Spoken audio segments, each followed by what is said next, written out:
Hi, my name is Caleb Lindsay. This is going to be my week one submission for FTE211.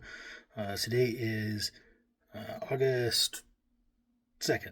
All right. So it's a two-part question here, or a two-part assignment. The first one is going to be 2 facts about the 1911, either its history or development. And then part 2 is going to be why the United States military switched from 45 ACP to 9mm. So, fact number 1. The 1911's grip angle is basically the golden standard of modern handguns. Okay, before the 1911, there was its predecessors like the 1903, which I have had experience with. And all these predecessors leading up to the 1911 basically has like a 90-degree angle from the slide to the grip, which made it kind of awkward and a little bit uncomfortable to fire. It's a little weird to get a sight picture. It just feels unnatural. So one of the things that John Moses Browning did was kind of rake back the grip angle on there to about 18 degrees. And this is coming from the American Rifleman Association. It's like American Rifleman org. And he moved that grip angle back, and everything smoothed out.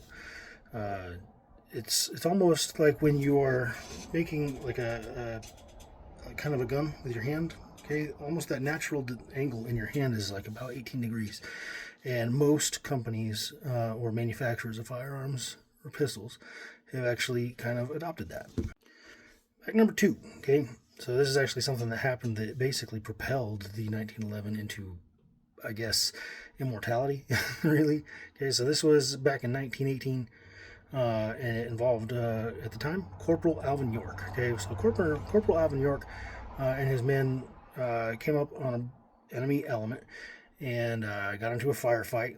And towards the end of that firefight, Corporal Alvin York used just a just a 1911, and defended his position from at first 9 enemy combatants. 3 of them ran back, and he ended up eliminating 6 enemy combatants with his 1911. And then with that 1911, he captured and escorted 132 German prisoners of war back to division headquarters. So with that story, that was one of the things that just like solidified why the 1911 is such an amazing gun, because it was part of that story, which is pretty cool. Also, the Fat Electrician on YouTube does a much better story involving Alvin York, and everything that I got that I just told you was from it's like us.army.gov or us.army.mil, Medal of Honor recipients like info. Okay, part 2 of this assignment was why the United States military moved from the 1911 and 45 ACP to the Beretta and 9mm, and now recently the Sig Sauer M17 and M18, also a 9mm. And it comes down to like 3 things, really. The first was standardization, right? We had become a part of NATO. NATO was primarily European, other than us, and they had already adopted the 9mm. Okay, so if we were ever to find ourselves in combat alongside other NATO countries, we would all have the same ammunition. That was the idea. Another reason was cost. Okay, so even after World War II, before all of our money problems we've got these days in America, 45 ACP was still significantly more expensive than 9mm. And then, so this bit of information that I'm about to give you, actually, this was given to me by my NCOs or non-commissioned officers while I was in the Army, because I asked why we don't use the 1911 and instead we were using Berettas back then. And they told me 2 more reasons. First was external ballistics. Okay, so 9mm today does almost the same exact damage that a 45 ACP would.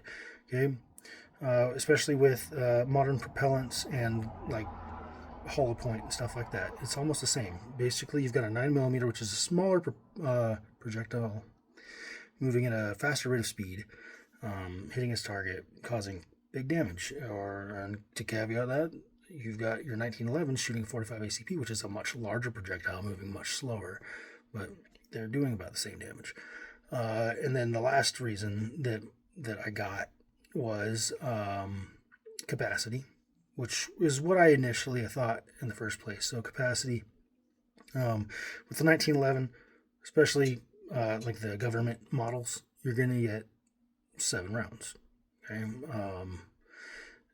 When I was carrying the Beretta, when I was in the Army, it was 17 plus 1. So we more than doubled the capacity that we could fire, which is huge in the military. And so that's why.